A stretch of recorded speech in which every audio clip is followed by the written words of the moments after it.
Y hermanos, nosotros debemos usar nuestro tiempo de lo mejor posible. Una de las maneras es estar leyendo la palabra de Dios, estar juntando aceite, hermanos, buscando al Señor juntos, estar intercediendo por los demás. Yo tengo muy buenas noticias, hermanos. El Señor ha estado escuchando nuestras peticiones, hermanos, y la de otros hermanos en otros lados. Y unos pastores que estaban enfermos, hermanos, ya han mejorado mucho. Otras personas también que habían enfermado por diversas razones, hermanos, ya están sanas, hermanos. Y en el caso de una hermana que amamos mucho, ella está enferma y de hace muchos años, mucho tiempo, el Señor, hermanos, escogió lo mejor para ella y llevársela. Y hermanos, que todos nosotros estemos en la mejor posición posible en Dios para poder partir con el Señor. Y este día, hermanos, yo estaba meditando sobre algo que aparece en la Escritura. Usted sabe la importancia que es que nosotros tengamos el sello de Dios. Dice en 2 Timoteo 2:19, pero el fundamento de Dios está firme, teniendo este sello. Escuchen, hermanos, conoce el Señor a los que son suyos, y apártese de iniquidad todo aquel que invoca el nombre de Dios. El sello tiene dos partes, hermanos. Uno es que Dios los conoce, nos conoce, el Señor sabe de nosotros. Y luego dice, y apártese de iniquidad. Tiene que ver con una caminata de santificación. No podemos ser como el mundo, hermanos. El que está caminando con Dios, hermanos, tiene un anhelo de la vida de Dios, que es la pureza y la santidad. Cristo en nosotros, hermanos, clama por el Padre, anhela lo que es el Padre, anhela el Espíritu Santo, quiere más de Dios. Y cuando una persona ha sido expuesta a la presencia de Dios, hay un cambio en su corazón y quiere lo mejor de Dios. No quiere, hermanos, religión, lo que quiere es la relación, la vida de Dios, que el Señor se manifieste a su favor. Y hermanos, en el tiempo del fin, en Apocalipsis 7:3, dice, no hagáis daño a la tierra, al mar, ni a los árboles, hasta que hayamos sellado en sus frentes a los siervos de nuestro Dios.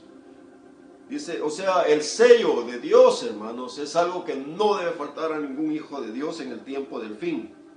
2 Corintios 1:21-22 dice, el que nos confirma con vosotros en Cristo y el que nos ungió es Dios, el cual también nos ha sellado y nos ha dado las arras del Espíritu en nuestro corazón. Hermanos, cuando hemos conocido a Dios, la presencia de Dios ha caído sobre nosotros. Y nosotros, hermanos, hemos conocido a Cristo Jesús, hemos nacido nuevo. Y una persona que nace nuevo puede recibir el Espíritu Santo, hermano. El Espíritu lo unge. 2 Corintios dice también en el capítulo 5, verso 4 y 5, dice, porque asimismo los que estamos en este tabernáculo gemimos con angustia, porque no quisiéramos ser desnudados, sino revestidos, para que lo mortal sea absorbido por la vida. Mas el que nos hizo para esto mismo, o sea, para ser absorbido por la vida, es Dios, quien nos ha dado las arras del Espíritu.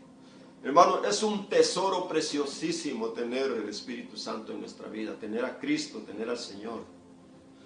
Y nuevamente le repito, la palabra nos dice que en el fin de los tiempos, dos de las cosas más importantes es tener al Espíritu Santo en nuestra vida, y dice el testimonio de Jesucristo, que es el Espíritu, profecía. El Espíritu Santo en nosotros, diciéndonos, hablándonos cada día, hermanos, y además tener la palabra en nuestros corazones, hermanos, y eso lo necesitamos y nos urge. Y hermano, al estar leyendo el libro de Mateo, yo he estado releyéndolo, he estado tratando de aprender hebreo desde hace algún tiempo, hermano, y tratando de leer esto y entenderlo en el idioma original. Y hermano, y eso, hermano, necesita un milagro. Pero algo maravilloso que uno encuentra aquí en el libro de Mateo 1, hermanos, es que dice en 1:3, Judá engendró de Tamar a Fares a Sara, Fares a Esrom y Esrom a Aram. Aram engendró a Aminadab, Aminadab a Naasón, Naasón a Salmón. Salmón engendró de Rahab a Booz, y Booz engendró de Ruth a Obed, y Obed a Isaí, e Isaí engendró al rey David, al rey David. Hermano, esto es tan esperanzador para todos nosotros. ¿Cuántos de ustedes se han sentido menospreciados alguna vez en la vida, hermanos?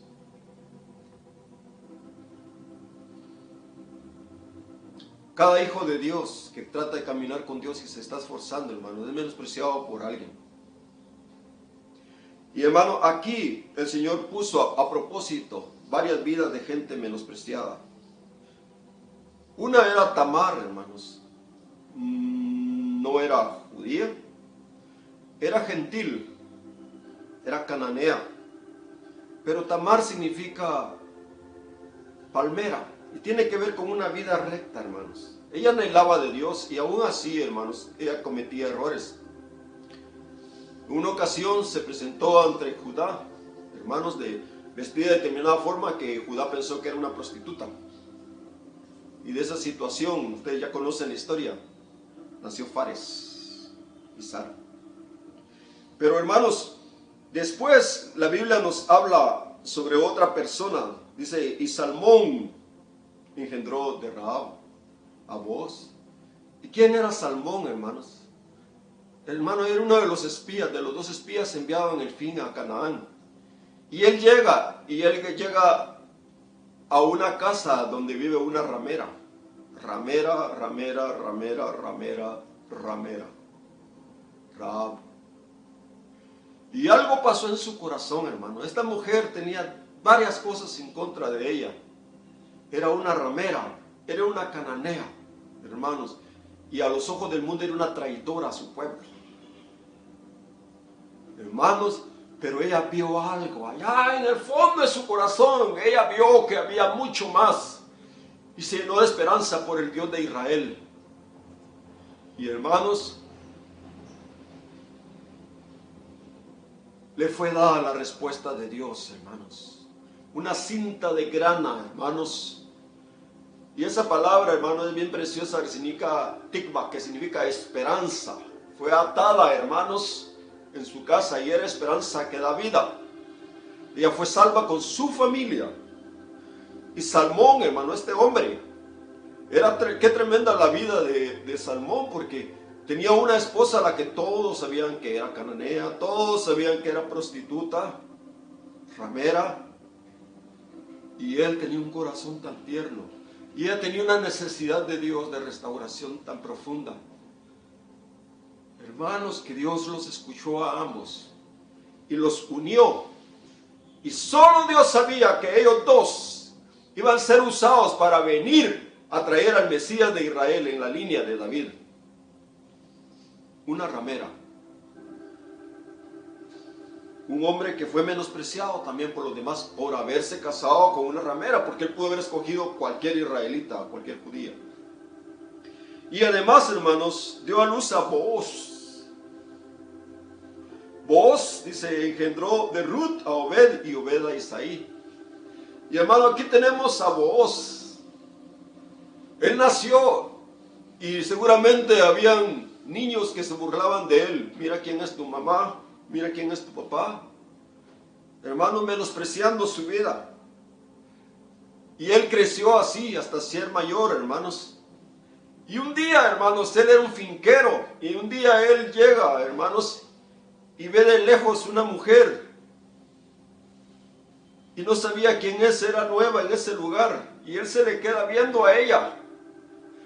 Y hermanos, era Ruth, la moabita.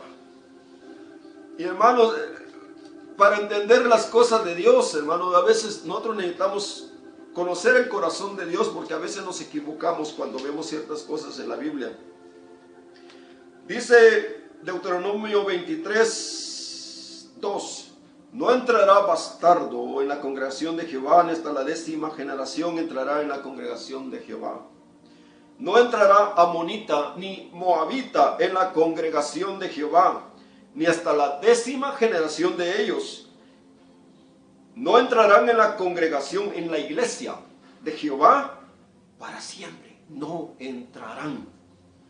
Y aquí, hermanos, vemos que está Ruth, la moabita, y lo sorprendente es que está en la línea del Mesías, en la línea de David, como una madre, hermanos, y este hombre, hermanos, que era menospreciado también, hermanos, está ahí como un padre en Israel. Porque Dios, hermanos, es un Dios de misericordia. Porque Dios, hermano, está dispuesto a voltear sus ojos a una persona que le clame con humildad, hermanos. Dice la Biblia, levantándose de ahí, fue a la región de Tiro y Sidón, y entrando en una casa no quiso que nadie lo supiese, pero no pudo esconderse, él necesitaba descanso. Porque una mujer cuya hija tenía un espíritu inmundo, luego que oyó de él, vino y se postró a sus pies. La cananea, usted lo sabe la historia. La mujer era griega y sirofenicia de nación, y le rogaba que echase fuera de su hija al demonio. Y hermano, y el pueblo de Israel, hermanos, menosprecia a veces, no todos, pero muchos menosprecian a los que no son del pueblo de Israel. No todos lo hacen, hermano. Al contrario, yo me he encontrado preciosísimas personas entre el pueblo de Israel. Y hermanos, pero esa era la actitud en esa época también. Dice la Biblia, en otro lado, dice que los discípulos decían, échale afuera, esa mujer, que se aparte. Pero Jesús le dijo, Yeshua HaMashiach, el Dios Todopoderoso en carne, el Hijo del Todopoderoso. Dice, se voltea a ella y le dice algo. Dios conoce todas las cosas, hermanos. Y a veces nos pone a prueba. Y nosotros debemos estar dispuestos que cuando Dios nos habla, nos humillemos nuestro corazón. Porque cuando llegamos al trono de Dios, hemos llegado al trono de la misericordia.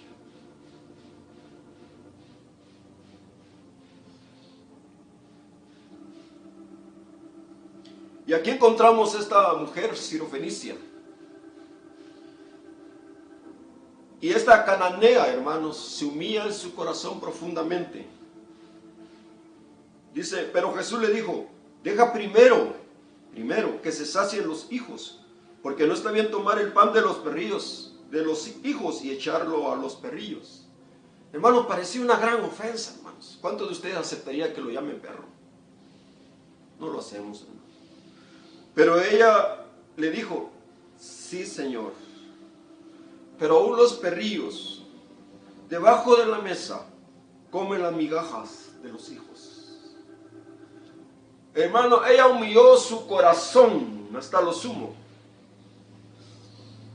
En otro lado el Señor habla de un hombre rico que tiene una gran riqueza. Ese hombre hace un banquete continuamente. Y hermanos, y ahí había un hombre que se llamaba Lázaro, ahí a los pies. Y además de Lázaro, si usted piensa que Lázaro era muy menospreciado, detrás de él había unos perritos. A ellos no les daban comida, a él llegaban y lambían las llagas de Lázaro. Pero Dios le dice, deja primero que se sacien los hijos, porque no está bien tomar el pan de los hijos y echarlo a los perrillos. Respondió ella y le dijo, sí, Señor, sí, Señor, sí, Señor. Aún los perrillos debajo de la mesa comen las migajas de los hijos. Entonces Jesús, Yeshua, salvación, le dijo, por esta palabra, ve, el demonio ha salido de tu hija. Eres libre y tu hija es libre y tú eres salva para la eternidad y eres parte del libro de Dios para darle esperanza a otros que se han sentido como perros, desanimados. Y cuando llegó ella a su casa, halló que el demonio había salido y a su hija acostada en cama, en reposo, hermano, en paz. Y esa mujer nunca fue olvidada por Dios.